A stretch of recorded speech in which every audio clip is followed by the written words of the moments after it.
castelo forte é o nosso Deus. Eu quero convidar os irmãos para abrirmos a palavra de Deus em Êxodo, capítulo 33. Êxodo 33. Eu vou pedir aos irmãos para ficarem com este capítulo aberto. Nós vamos ler um versículo dele e depois vamos também no capítulo 34 para dar sequência ao nosso estudo. Nós que estamos tratando a respeito do ser de Deus, como os irmãos sabem, né? E hoje nós vamos finalizar, meus irmãos, esta pergunta número 7 do Catecismo Maior, tratando aqui de maneira conjugada, em bloco, de alguns dos atributos, algumas das virtudes de Deus que têm a ver especialmente com a bondade e o amor do Senhor.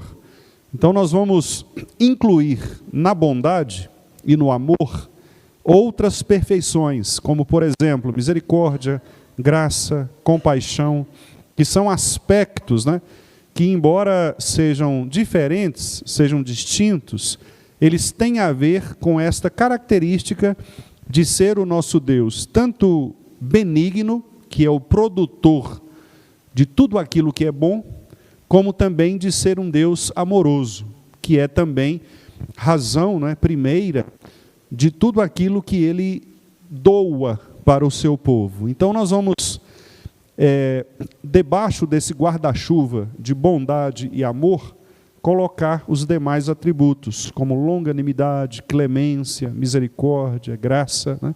E assim nós vamos, nessa noite, então, tentar encerrar esta pergunta, lembrando os irmãos que na escola dominical nós vamos entrar também na confissão de fé, no capítulo 2, que tratará a respeito do ser de Deus. Então, eu estou adotando a seguinte estratégia, né? Para que não fiquem temas repetitivos, então eu tenho selecionado alguns aspectos para tratar na quinta-feira e outros para tratar no domingo, porque senão ficam dois estudos muito iguais, né? Muito parecidos. Então, por isso que eu vou encerrar na quinta-feira, hoje, né? Com esse tema da bondade e do amor, e quando nós formos lá na escola dominical tratar do capítulo 2, aí eu vou abordar outros aspectos que a confissão traz a respeito do ser de Deus, ok? E com isso nós vamos preenchendo, né, as lacunas e tentando responder o máximo possível todas esses espaços, né, de conhecimento que nós precisamos ter a respeito do nosso Senhor. Aqui no capítulo 33 de Êxodo, meus irmãos, eu gostaria que nós lêssemos a parte na qual os irmãos conhecem, que é quando Moisés faz aquele pedido especial ao Senhor para que pudesse ver a sua glória. Isso está a partir do versículo 17. Então nós vamos ler Êxodo 33, a partir do 17, até o final, até o 23.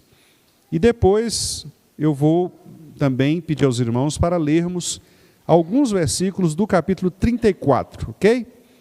Então vamos ler inicialmente 33, de 17 até o 23. Vamos fazer juntos essa leitura. Leiamos.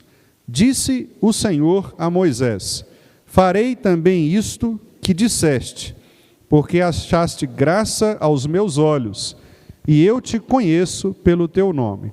Então ele disse: rogo-te que me mostres a tua glória. Respondeu: farei passar toda a minha bondade diante de ti, e te proclamarei o nome do Senhor. Terei misericórdia de quem eu tiver misericórdia, e me compadecerei de quem eu me compadecer. E acrescentou: não me poderás ver a face, porquanto homem nenhum verá a minha face e viverá. Disse mais o Senhor: eis aqui um lugar junto a mim, e tu estarás sobre a penha. Quando passar a minha glória, eu te porei numa fenda da penha, e com a mão te cobrirei, até que eu tenha passado. Depois, em tirando eu a mão, tu me verás pelas costas, mas a minha face não se verá.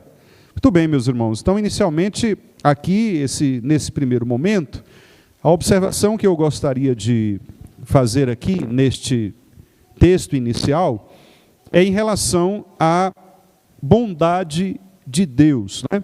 Observem que, curiosamente, Moisés faz um pedido a Deus, né, que tem a ver com a manifestação da glória do Senhor. Nós tratamos aqui, num destes nossos estudos, a respeito da glória. E nós falamos que a glória é o aspecto do brilho pesado do ser de Deus. Eu tenho utilizado aqui uma palavra paralela, que é a palavra honra. Os irmãos que acompanharam os 2 últimos sermões, no 5º mandamento, honra teu pai e tua mãe, os irmãos se lembram de que eu dei bastante ênfase à ideia da palavra honra como sendo também um sinônimo de glória. Por quê? Porque, de fato, a tradução que aparece lá é a tradução da palavra mais próxima da ideia de glória, que é a ideia de algo pesado, algo importante, algo relevante. Então, ao falarmos sobre a glória de Deus, nós estamos falando de um atributo que revela o peso, o tamanho do ser de Deus. Deus é incomparável. Então, é como se nós falássemos, por exemplo, de um determinado cargo, né, de alguém que é o maior de todos os cargos. Então, imagina, por exemplo, um presidente de uma empresa, de uma grande multinacional, né? Então, aquele presidente, naturalmente, ele está acima, em termos de importância, do que todos os demais colaboradores, funcionários daquela empresa. Portanto, ele tem uma honra maior, ele tem uma glória mais percebida. Por quê? Porque ele é mais pesado. O valor da sua importância ali naquele contexto é muito maior do que qualquer outra pessoa. No caso de Deus, obviamente, sendo ele incomparável, né, esta glória tem a ver com exatamente a sua grandeza, que é inigualável, extrema. Por isso que nós falamos a respeito de infinitude, a respeito da imensidão, a respeito destes atributos de Deus que não se podem medir, né? São perfeições do nosso Senhor que são absolutamente infinitas. Não há como nós medirmos, não há como nós termos um parâmetro, uma régua. Eu até dei aqui o exemplo aos irmãos, né? Quando você vai comparar qualquer tipo de objeto, você sempre tem um padrão, uma medida. Para você dizer, por exemplo, que uma pessoa é maior do que outra, você tem que ter uma referência, né? Você tem que colocar 2 medidas, comparar. Para você dizer que esta igreja, que o espaço interno é maior do que uma outra igreja, você tem que ter as medidas, o parâmetro, o padrão, a régua. No caso de Deus, esta régua é o próprio Deus. Não há parâmetro, não há como medir. Não é que nós não conseguimos, é que não tem como mesmo. Porque a infinitude de Deus, ela é o seu próprio padrão, a sua própria régua, o seu próprio parâmetro. Por isso, nada pode ser comparado a ele. E os profetas entenderam muito bem isso, tanto que diziam, né? Tu és incomparável. Nós cantamos, inclusive, incomparável é o Senhor, incomparáveis são as tuas promessas. Por quê? Porque não há como medir, né? O padrão é o próprio Deus. Então, quando Moisés fala a respeito da glória de Deus, naturalmente Moisés aqui talvez tivesse uma percepção humana de que seria possível perceber este peso, esta honra, esta grandeza de Deus. No entanto, Moisés falava da perspectiva humana, como nós também. A nossa perspectiva, por maior que ela seja, ela é sempre limitada. E esse é um problema que nós temos para discutirmos questões relativas a Deus. É porque a nossa mente, ela não é a mesma mente infinita de Deus. Então, por mais que nós queiramos a nossa mente não consegue produzir a ideia de infinitude. Nós não conseguimos. E a gente não consegue, não é porque a gente não queira, não é porque a gente não seja estudioso, é pelo fato de que nós somos limitados. Nós tivemos um início, e tudo aquilo que tem um início é limitado. Por mais que nós tenhamos uma vida eterna com o Senhor, nós tivemos um princípio, tivemos um início. Então, por mais que eu diga, irmãos, pense no infinito, a nossa mente ela vai até um lugar, mas chega uma hora que o lugar acaba, né? Você pensa, mas tem um fim. E isso é natural da nossa mente, porque nós somos limitados. Nós não conseguimos ver as perfeições do nosso Deus de maneira verdadeiramente infinita como Ele é, né? E graças a Deus por isso, porque isso mostra exatamente o tamanho dEle, a grandeza dEle, a glória dEle. Então, quando Moisés diz, Senhor, mostra-me a tua glória, Moisés estava falando isso da perspectiva humana, porque ele não tinha como compreender, né, a imensidão da grandeza de Deus. Então, veja que interessante. Olha o que Deus responde. Esse é o ponto que eu gostaria de frisar para os irmãos. Deus, ao responder Moisés, ele não responde com a palavra glória. Observe, meus irmãos, como as curiosidades bíblicas, elas nos ensinam, né? Deus diz assim, respondeu-lhe, versículo 19, farei passar toda a minha bondade diante de ti. Olha que interessante. Veja, Deus substitui a palavra glória, que era aquela palavra que Moisés tinha utilizado, por outra palavra, por outro atributo, por outra perfeição, que é a bondade. Percebe? Então, antes de dizer para Moisés que a glória não seria possível de ser vista, isso está lá no versículo 20 em diante, ele diz, Moisés, eu vou atender o seu pedido, mas eu vou atender o seu pedido com um outro atributo, com uma outra perfeição. Eu não vou mostrar a você a minha glória, porque isso é impossível, porque você não suportará o peso daquilo que eu sou. Mas eu vou mostrar a você algo que é possível você perceber, que é a minha bondade. E eu vou mostrar para você toda a minha bondade. Bom, então, é isso que nós vamos entender agora a partir daqui. E como que Deus, então, ao responder Moisés a respeito da sua bondade, o que é que ele inclui nessas perfeições? Observe que na sequência do texto, o texto fala a respeito de misericórdia, a sequência do versículo 19, ele diz, terei misericórdia de quem eu tiver misericórdia, e também fala de compaixão, compadecerei de quem eu me compadecer. Então, juntamente com a bondade, estão incluídas aqui a misericórdia e a compaixão. A compaixão, ela pode ser também traduzida, ou entendida, ou interpretada aqui nesse texto, como a palavra graça. Então aqui nós temos misericórdia e graça. E os irmãos já devem ter ouvido, porque muitos pastores falam, né, sobre isso. Os irmãos já devem ter ouvido que misericórdia é quando Deus, Ele não nos dá aquilo que nós merecemos. É misericórdia, ou seja, nós todos merecíamos o inferno, por causa do pecado, por causa da condenação. Quem comer do fruto, morrerá. Então, todos nós deveríamos morrer, tanto física quanto espiritualmente. Então, Deus foi misericordioso conosco, fazendo o quê? Não nos dando aquilo que nós merecíamos, que era a morte. Mas, para que essa misericórdia fizesse efeito, era preciso o outro atributo, que é a compaixão. A palavra compaixão, paixão é sentir a dor do outro, né? Sentir o sentimento do outro. Paixão é aquilo que são os nossos afetos, nossos sentimentos. Então, compaixão é estar junto, sentir junto. Então, se o outro está chorando, você chora junto. Se o outro está sorrindo, você sorri junto, você se alegra junto. Isto é compaixão, é você se relacionar com o afeto do outro, né? Que é a mesma ideia da palavra graça.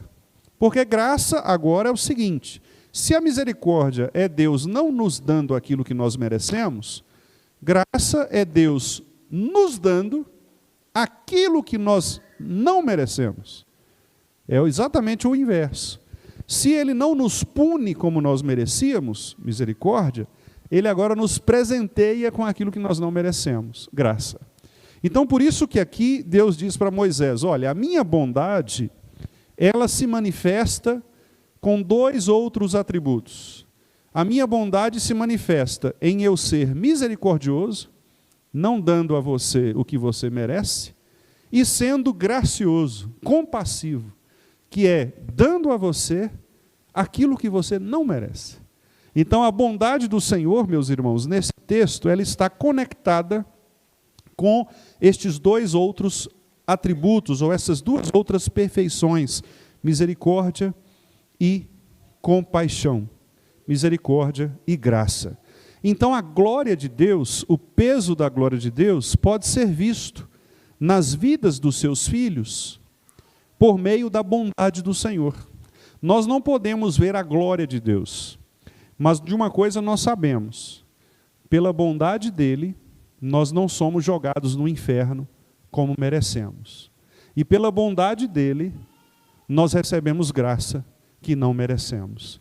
Então, ao recebermos esta perfeição da bondade, que é fruto da benignidade de Deus. O que é benignidade? Benignidade é a capacidade que alguém tem de ser bom. Então, benignidade é a fonte. Bondade é o resultado da fonte, é o que sai da fonte. Então, uma pessoa benigna, ela produzirá coisas boas. Uma pessoa maligna produzirá coisas más, correto? Então, Deus, ele é benigno. A sua benignidade, portanto, gera a bondade para conosco. E essa bondade, ela se manifesta na misericórdia e na graça, ou na compaixão. Então, Deus queria que Moisés entendesse que, não obstante, apesar de a glória ou o peso, o tamanho de Deus não poderia ser visto por ele, porque de fato não se pode ver o tamanho de Deus, nem no céu nós conseguiremos ver, né? Como eu disse aos irmãos, Deus permanecerá incompreensível a nós. Nós podemos conhecê-lo na medida que ele se revela, mas nós nunca conheceremos Deus totalmente, porque senão nós seríamos Deus também, né? Seríamos como Deus. Então nós sempre seremos menores do que Deus, mas nós veremos a glória de Deus exatamente onde? Na pessoa de Jesus Cristo, que é a expressão completa, máxima da bondade do Senhor. Exatamente pelo fato de que Deus nos amou, ele deu o seu Filho, para que por meio do seu Filho a sua bondade fosse manifesta no seu povo, misericórdia e graça. É exatamente isso que Paulo entende. Porque quando Paulo usa este texto de Êxodo, lá na carta aos Romanos, ele aplica esse texto ao projeto de Deus, ao plano de Deus, de eleição, da predestinação para a salvação. Lembram disso? Porque Paulo diz assim: é injustiça da parte de Deus condenar alguns, reprovar alguns e salvar outros? O próprio Paulo responde: não, claro que não é injustiça. Por quê? Aí ele traz esse texto.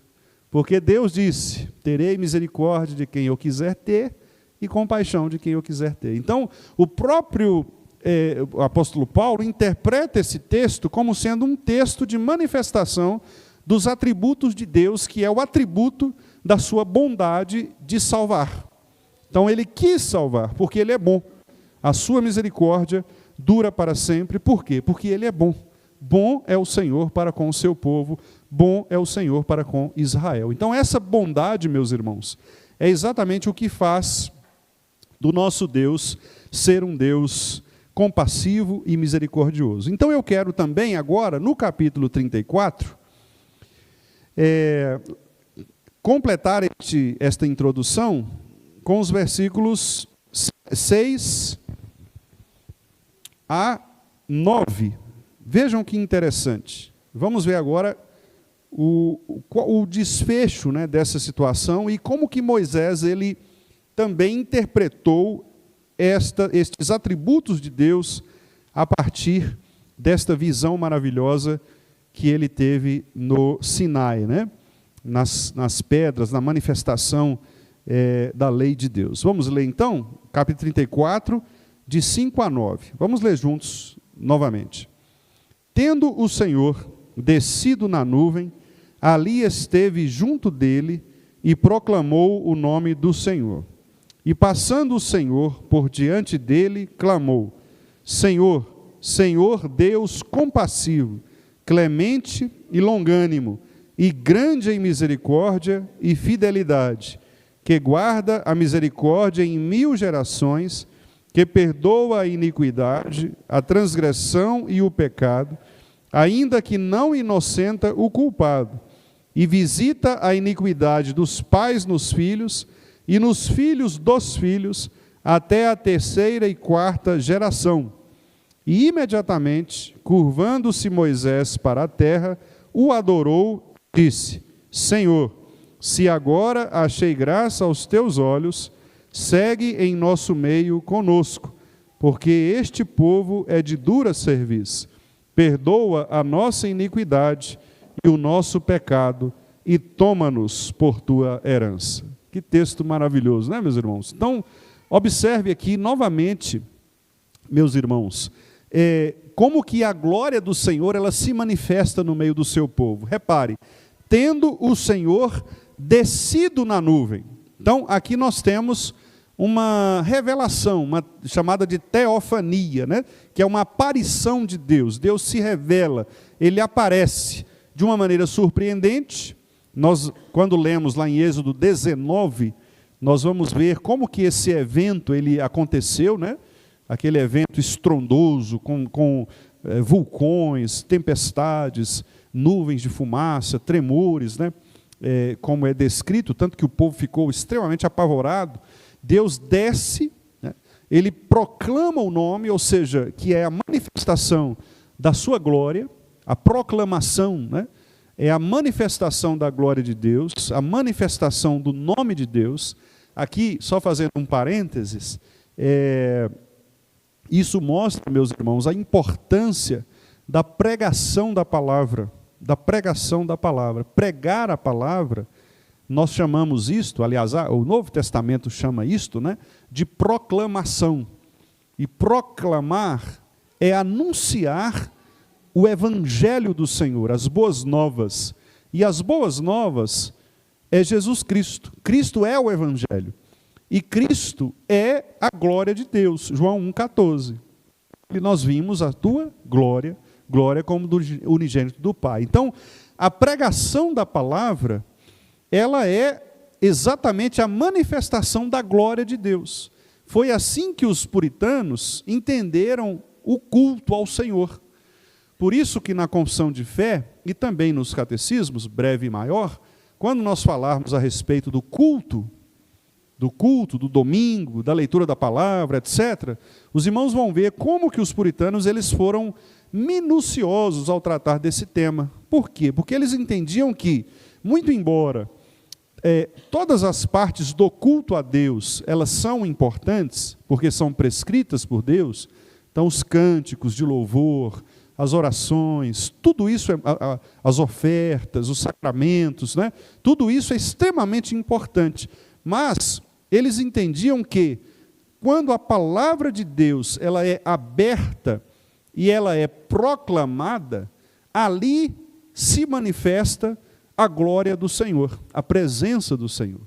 É por isso que nas igrejas reformadas, a pregação ela assume esse lugar de destaque, né? de importância maior do que qualquer outra coisa.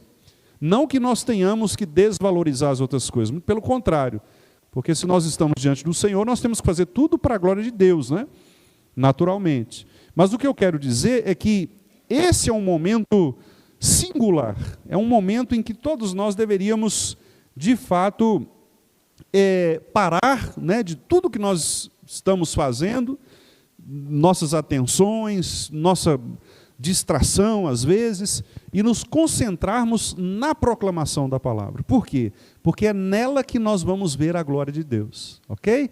Então isso é muito importante. Por isso, irmãos, que essa é uma discussão tão preciosa, a meu ver, tão rica, que vale a pena nós depois, né, não hoje, porque não é o caso aqui, mas depois nós vamos aprofundar um pouco mais nisso. Porque eu quero, com a graça de Deus, tentar, né, mostrar aos irmãos o quanto é importante nós valorizarmos este momento da exposição da palavra. O quanto isso é diferente para a vida da igreja. Nós temos muitos exemplos bíblicos, né? Na época das reformas, em que os reis que andavam fora do caminho do Senhor, e os profetas ali se levantavam, e todas as vezes que reformas importantes aconteciam, elas aconteciam sempre em torno da palavra de Deus. A palavra ela era aberta e proclamada, né? Talvez o exemplo mais fácil da gente se lembrar aí seja o caso de Esdras, né? Neemias e Esdras, os irmãos se lembram, Esdras abre e o povo ouve a palavra e muitos começam a chorar, prantear. Por quê? Porque a palavra foi exposta, né? E há muitos exemplos na história da igreja de irmãos nossos do passado, um passado relativamente recente, né? Que foram impactados pela pregação da palavra. Nós temos muitos irmãos nossos que viveram tempos de avivamentos espirituais, mas todos eles começaram em torno da pregação da palavra, né? Foi o caso, por exemplo, de Charles Spurgeon, nos anos 1850, por aí, século XIX, né? Então, o Tabernáculo de Londres recebia 10.000 pessoas para ouvir a pregação de Spurgeon, né? A pregação rotativa ali, pessoas entravam, saíam, pregando a palavra de Deus, né? Mais recentemente, o Dr. Martyn Lloyd-Jones, né? Também pregando a palavra de Deus, pregando à luz de vela, né? A luz de vela, uma voz relativamente monótona, né? Porque não havia, como nós temos hoje, sistema de som de última geração, né? Então, mas pessoas vinham para ouvir a pregação da palavra, e muitos outros casos, né? De pessoas que, em torno da palavra de Deus, porque quando a palavra ela é exposta, Deus age, né? E como é triste, às vezes, nós percebermos este esvaziamento da pregação, por vários motivos, né? Às vezes porque as pessoas querem colocar outras coisas no lugar da pregação, porque acham que essas outras coisas são mais importantes, e aí faz aquele culto grande, e a pregação, 3 minutinhos ali, rapidinho, né? Fala uma coisa como se fosse só uma autoajuda ali, para, quem sabe, alegrar o coração das pessoas, né? Sem qualquer tipo de profundidade, de ensino. Então é muito triste nós vermos isso nas igrejas contemporâneas, né? Então, faço esse parêntese longo aí, só para mostrar para os irmãos, né, que este é um ponto de destaque dentro das igrejas reformadas. Por quê? Aí eu volto aqui para o texto. Porque a proclamação do nome do Senhor, a proclamação da palavra de Deus, é a manifestação da glória de Deus. Versículo 5 aí. Mas veja, irmãos, e aí eu volto aqui para o nosso tema. Como que Moisés, então, descreve, né? Versículo 6. Observe. Deus, o Senhor Deus, o Deus da aliança, e aí ele coloca, né? Ele é compassivo, quer dizer, como ele já tinha extraído lá do versículo 19 do capítulo 33, lemos, em que o próprio Deus disse, eu me compadecerei de quem eu me compadecer. Então, o reconhecimento de que Deus é um Deus que se relaciona conosco a partir dos nossos afetos. Então, isto é graça, isto é compaixão, né? Deus está pronto para se relacionar com os nossos, com as nossas fraquezas, com os nossos afetos. Jesus é mostrado lá no escritor aos Hebreus como aquele sacerdote perfeito que sabe se relacionar com as nossas fraquezas. Nós temos um sacerdote perfeito que sabe o que é sofrer. O profeta Isaías profetizou isto. O servo sofredor, ele sabe o que é sofrer. E Cristo veio para sofrer, a fim de que aprendesse, né, diz o escritor aos Hebreus, na própria obediência do sofrimento, a também sofrer conosco e por nós.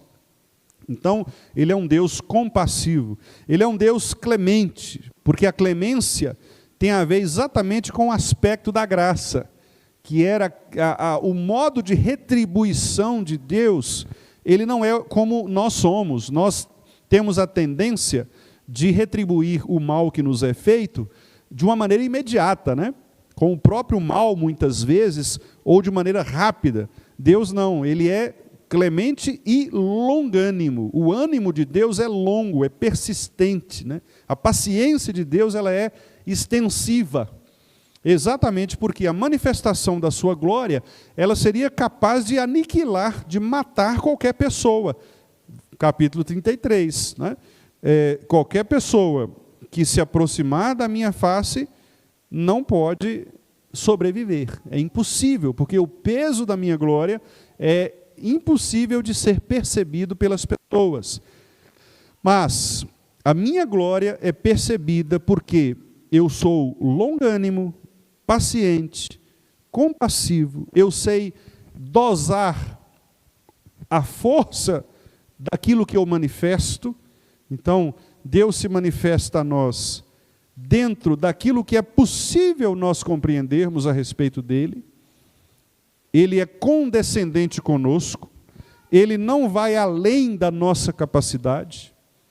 Por isso que Paulo, escrevendo aos Coríntios, diz que ele nunca nos dará provações e nunca permitirá que nós sejamos tentados por Satanás, pela nossa carne, cobiça, além das nossas forças.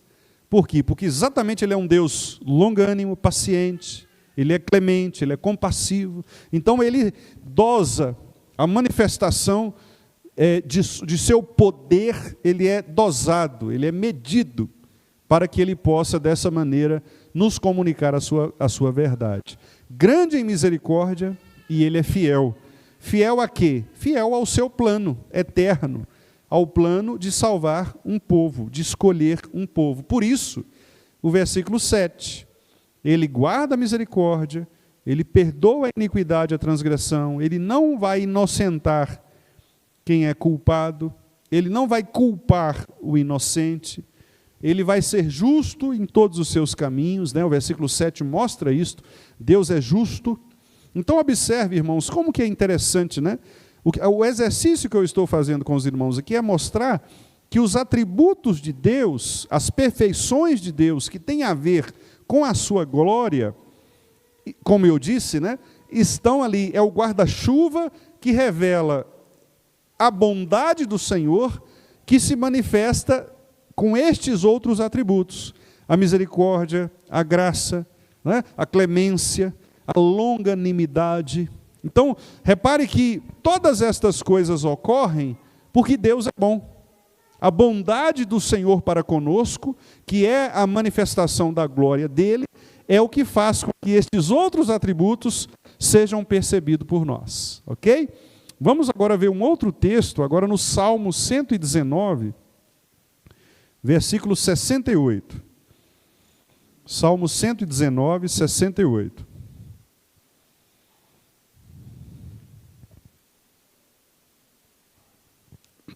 119, 68.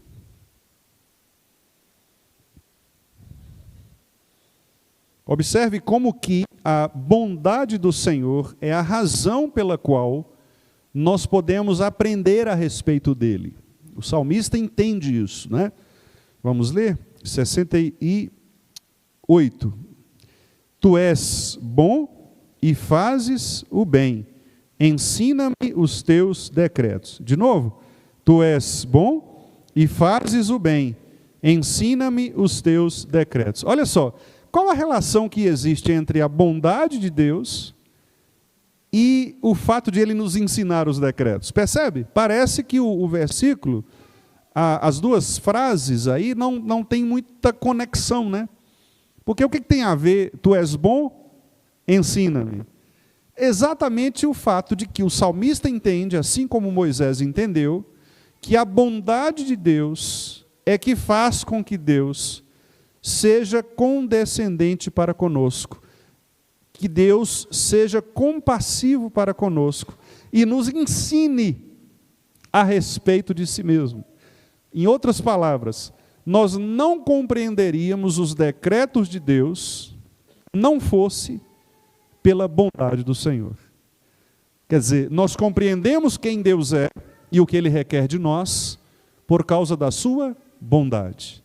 E o fato de Ele ser bom, essencialmente, o fato de uma das suas perfeições ser a bondade, que é o resultado da benignidade, faz com que Ele nos faça o bem. O bem é exatamente o resultado da bondade do Senhor para conosco.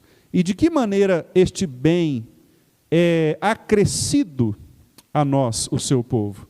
Quando Ele nos ensina. Olha que coisa maravilhosa. Eu fico pensando, irmãos, quantas vezes, né, nós desprezamos o ensino que nós recebemos do Senhor, né? Nós temos a palavra de Deus na nossa mão, literalmente hoje, na palma da mão, porque os nossos celulares aí, né, podem conter os aplicativos da Bíblia, né? Você pode andar com a Bíblia na mão aqui no celular, facilmente abri-la, lê-la, né? Você pode, graças a Deus, o nosso país é um país livre nesse sentido, nós podemos vir à igreja, como estamos aqui agora, né? Ou no domingo para a pregação, proclamação da palavra, estudar a palavra do Senhor. Não há outra atitude nossa a não ser reconhecer esta bondade do nosso Deus. Senhor, Tu és bom. Que maravilha, a bondade do Senhor nos permite aprender dEle. Se Deus não quisesse, meus irmãos, nós não saberíamos nada a respeito dEle. Por que nós sabemos? Porque Ele é bom. E porque a sua bondade dura para sempre. Não é assim? Deus é bom para com Israel, por isso mesmo nós podemos aprender a respeito dele. Outro texto, Miqueias, capítulo 6, versículo 8. Este é um texto que eu particularmente gosto muito e acho que é um bom texto para nós gravarmos, guardarmos no coração, repetirmos para os nossos filhos, ensinarmos as crianças, né, da nossa igreja, porque é um texto que resume muito bem quem é o Senhor e o que Ele requer de nós, né? Olha só que coisa maravilhosa. Eu vou até pedir aos irmãos para a gente ler do 6 ao 8, porque é um parágrafo inteiro, né, do 6 ao 8, é um parágrafo, e esse parágrafo, o fato de lê-lo junto nos faz entender melhor o versículo 6, que é a conclusão do parágrafo. O parágrafo são perguntas, e as perguntas são respondidas no versículo 8. Vamos ler então, Miqueias 6, nós vamos ler do 6 ao 8. Vamos lá. Com que me apresentarei ao Senhor e me inclinarei ante o Deus excelso? Virei perante Ele com holocaustos, com bezerros de um ano? Agradar-se-á o Senhor de milhares de carneiros, de 10.000 ribeiros de azeite? Darei o meu primogênito pela minha transgressão, o fruto do meu corpo, pelo pecado da minha alma? Ele te declarou, ó homem, o que é bom e o que é o que o Senhor pede de ti, que pratiques a justiça e ames a misericórdia, e andes humildemente com o teu Deus. Isso aqui, meus irmãos, é um tapa de luva no rosto daqueles que são legalistas, né? E que acham que a religião é um apanhado de coisas para se fazer, como fazem as seitas, por exemplo, que tem uma lista de coisas que você tem de fazer para receber de Deus alguma recompensa, né? Então, olha, você tem que ser assim, ser assado, fazer isto, fazer aquilo, né? E aqui, o que o profeta está dizendo, né, pela a boca de Deus, é exatamente o oposto disso. Porque, na verdade, o profeta está perguntando, como é que nós vamos nos apresentar ao Senhor? Pense nisso, pense agora você mesmo, consigo, né? Imagine você vindo para o culto, e pensando nestas coisas aqui, como que eu devo ir ao culto e me inclinar diante do Deus excelso? Será que eu tenho que ir para o culto levando alguma coisa ali, uma oferta, um dinheiro? Será que Deus vai se agradar se eu der um pouco mais, der um pouco menos?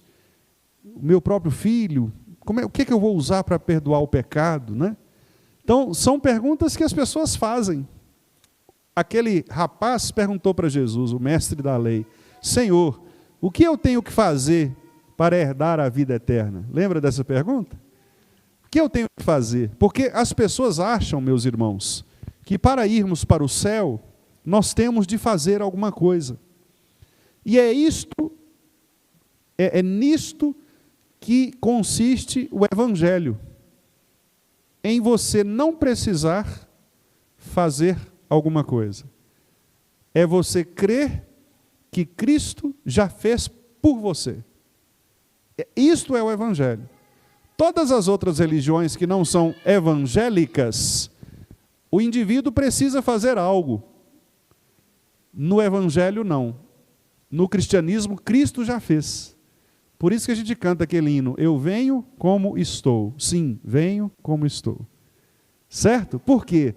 Porque, não obstante você reconhecer o seu pecado e a sua fraqueza, o que é que você pode oferecer a Deus para purgar o seu pecado? Nada. Porque qualquer coisa que você ofereça é menor do que a sua culpa. Imagine alguém que deva 10 milhões de reais. Aí você chega lá com R$1.000. O cara vai rir de você, né? Peraí, você não sabe matemática, não, né? Quer dizer, é impagável a sua conta. Não adianta, por mais que você leve, eu tenho um carro, eu tenho uma casa, não dá, são 10 milhões. Né? Você não vai ter 10 milhões para pagar. Então, guardadas as proporções, a nossa dívida para com Deus é impagável. Então, por isso que o profeta diz: o que é que Deus requer de você? Deus não quer de você milhares de carneiros.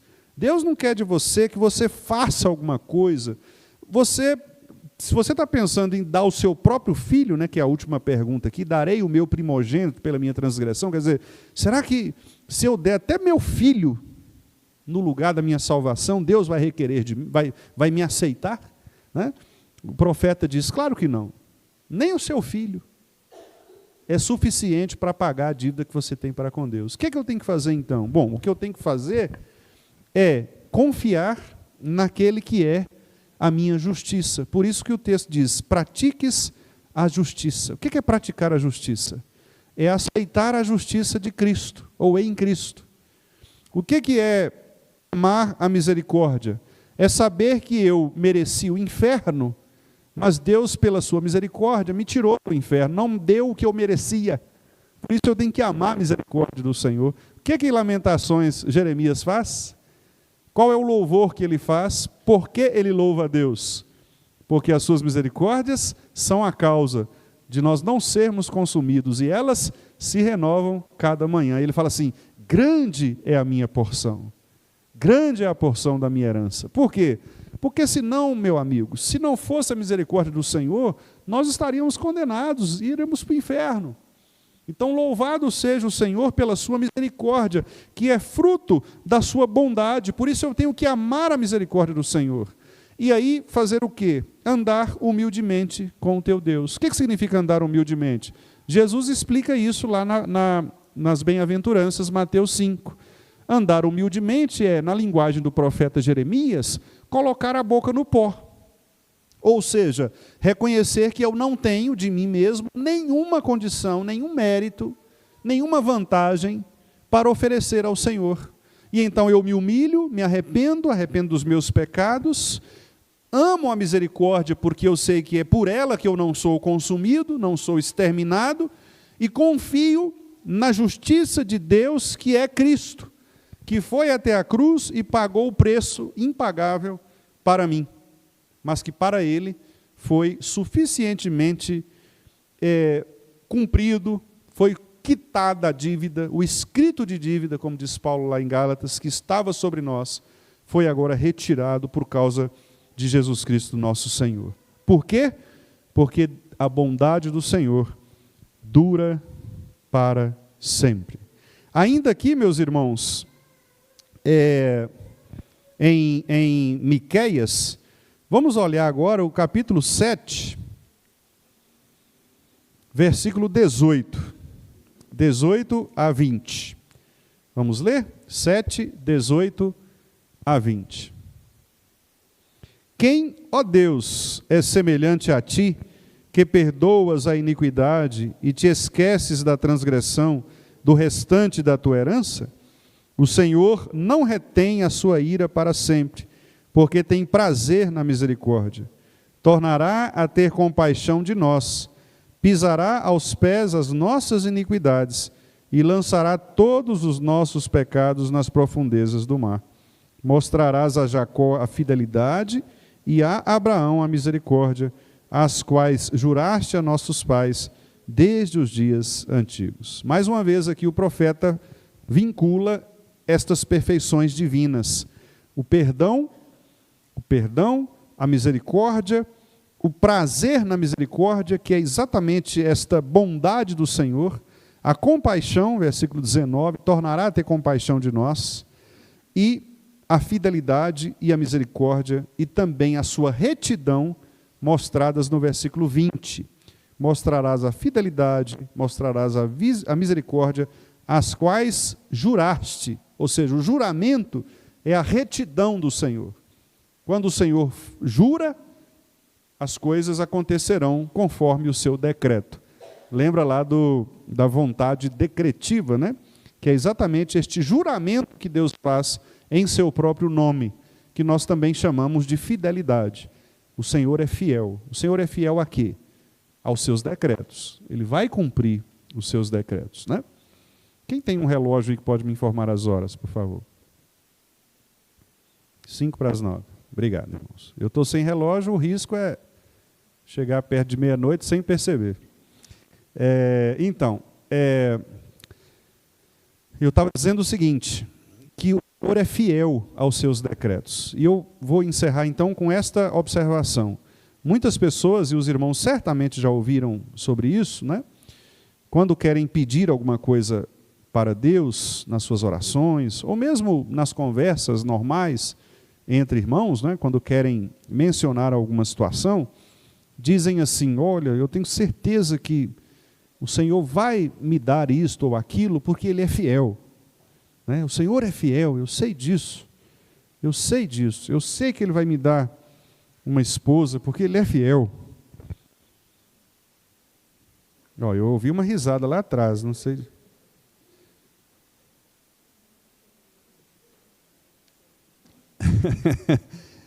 Não é assim? Só, meus irmãos, que há um problema nisso. Porque a Bíblia não diz que Deus é fiel aos nossos planos, né? Deus é fiel aos decretos dele. Se Deus tiver estabelecido para a nossa vida que Ele vai fazer isto ou aquilo, Ele fará, por causa da sua fidelidade aos seus decretos. Não aos meus gostos, aos meus prazeres, às minhas ideias. Então eu estou dizendo isso porque a gente precisa ter muito cuidado, né? Quando nós falarmos a respeito da fidelidade de Deus. Então, pode ser que o Senhor, sendo fiel aos seus decretos, não queira me dar isto ou aquilo, né? Então eu devo dizer: Senhor, Tu que és fiel, a Tua vontade, ao Teu decreto, cumpra a Tua vontade na minha vida. Porque nós sabemos que a vontade de Deus é sempre boa, agradável e perfeita. Romanos 12:2, não é isso? Quando nós sabemos que se nós sabemos que a vontade de Deus é boa, agradável e perfeita, todo crente, ele deseja ver cumprida na sua vida a vontade de Deus e não a sua própria vontade. Mas é claro que o nosso coração pecaminoso vai sempre nos inclinar para a nossa vontade, não é? Para os nossos desejos. Então nós queríamos mesmo que Deus fosse fiel a nós. Graças a Ele mesmo, Ele não é fiel a nós, Ele é fiel a si, a sua palavra. Porque imagina se Ele fosse fiel aos meus gostos, né? A gente vê muito isso no futebol, né? Eu acho engraçado, Porque, por exemplo, tem dois times se enfrentando, e aí um ganha, naturalmente o outro perde, né? Aí quando vai dar entrevista, o jogador fala assim, não, nós ganhamos, Deus é fiel, né? Graças a Deus, que Ele abençoou o nosso treinamento, e por isso nós... Quer dizer, e o outro que perdeu, então, coitado, recebeu, né, a ira de Deus, Deus não foi fiel, né? Então as pessoas confundem, é um senso comum antibíblico, né? Porque não quer dizer que a derrota seja necessariamente infidelidade de Deus, né? Seja um fracasso. Quantas vezes Israel foi derrotado exatamente para que Deus cumprisse em Israel o seu decreto de ensinar Israel a viver debaixo da paternidade de Deus, não é assim? E pela desobediência, Israel foi punido, foi escravizado para que pudesse aprender. Né? E até o salmista Asaf diz lá no Salmo 73, Deus é bom para com Israel. Né? E aqui também, como nós lemos nestes textos, ou seja, a fidelidade de Deus não tem nada a ver com a fidelidade aos nossos projetos. Né? Por isso a oração que Jesus Cristo nos ensinou é, seja feita a tua vontade, porque a vontade do Senhor é o cumprimento da fidelidade dele aos seus decretos. Eu quero só encerrar, meus irmãos, lendo aqui duas citações que eu achei bem interessantes, que são trazidas aqui pelo pastor Joel Bick. Ele cita um puritano chamado Stephen Chernock, e ele diz assim, a bondade é o brilho e a beleza de nosso Criador majestoso. Admirar um Deus sem isso, né, sem a bondade, sem a beleza da bondade, é fantasiar um Deus selvagem, infeliz, deficiente, de coração estreito, e, portanto, um ser desagradável e horrível, pois não é Deus aquele que não é bom. Interessante, né? Então, aqui o Chernock, ele associa, como eu disse aos irmãos, o atributo da bondade como este grande atributo de Deus, né, por meio do qual outras virtudes, outras perfeições, como misericórdia, graça, paciência, né, justiça, retidão, todas estas outras perfeições estão reunidas nesta bondade que, como o Chernock disse aqui, é o brilho e a beleza do Criador. E se nós pensarmos um Deus sem bondade, ele deixa de ser Deus. Aliás, esta é a crítica que, para aqueles que gostam de ler, né, um pouco de filosofia, essa é a crítica, por exemplo, que o Nietzsche faz. Né? Nietzsche ele diz o seguinte, que o Deus do Novo Testamento, que é Jesus, é um Deus fraco, um Deus inútil, porque é um Deus compassivo demais, um Deus bondoso demais. E aí ele fala assim, o Deus bom mesmo é aquele Deus do Antigo Testamento, que matava, que mandava esmagar a cabeça de crianças, né, como tem lá no texto do Salmo. É esse Deus vingativo, esse Deus que pune. Né? Mas o cristianismo, diz Nietzsche, ele enfraqueceu esse Deus. Ele tornou esse Deus um Deus fraco. Por isso que Nietzsche era contrário ao cristianismo, né? Porque ele achava que as pessoas tinham enfraquecido o Deus dos judeus, né, o Deus do judaísmo, transformado esse Deus no judaísmo num Deus fraco. E o cristianismo, portanto, seria um grupo de pessoas fracas que tentam justificar seus fracassos nessa ideia falsa, né, de acordo com Nietzsche, de um Deus compassivo, um Deus que ouve você, um Deus que é misericórdia. Então ele fala, nada disso. O Deus bom é aquele Deus poderoso mesmo, aquele Deus que pune, que vinga, né?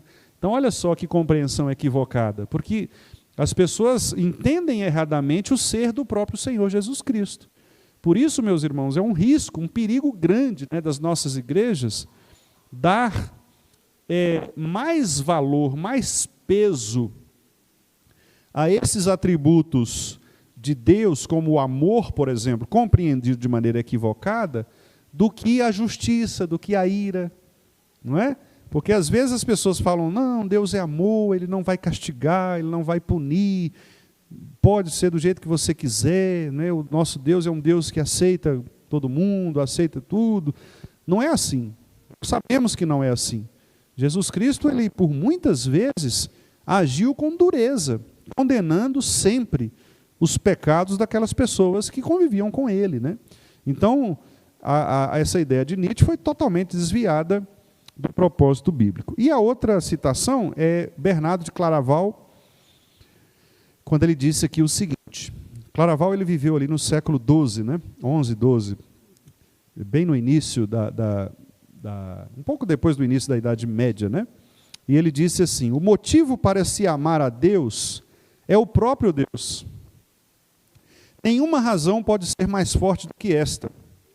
Deus se deu por nós, apesar de nossa indignidade. E sendo Deus, o que Ele poderia nos dar de maior valor do que Ele próprio? Olha só que interessante, né? E Ele nos deu Jesus Cristo, que é o próprio Deus.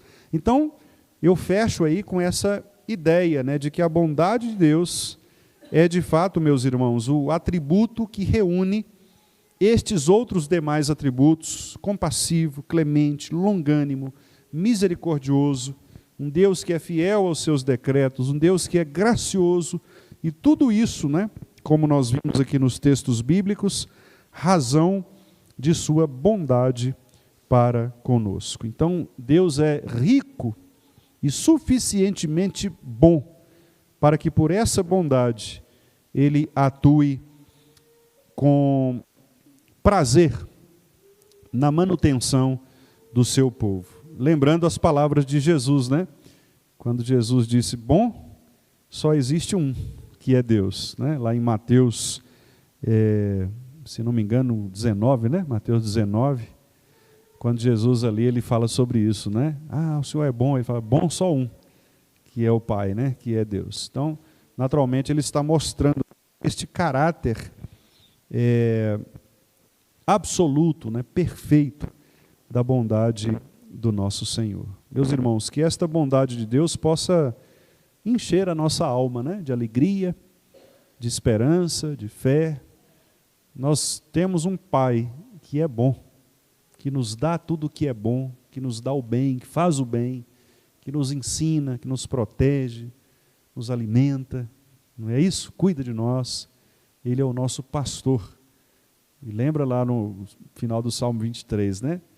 A bondade do Senhor e a misericórdia vão nos seguir todos os dias de nossa vida. Então, que esse bondoso Deus seja para nós, de fato, suficiência para as nossas vidas, né? Que nós saibamos honrar esta bondade. E quando formos louvar ao Senhor nas nossas orações, nos nossos cânticos, né?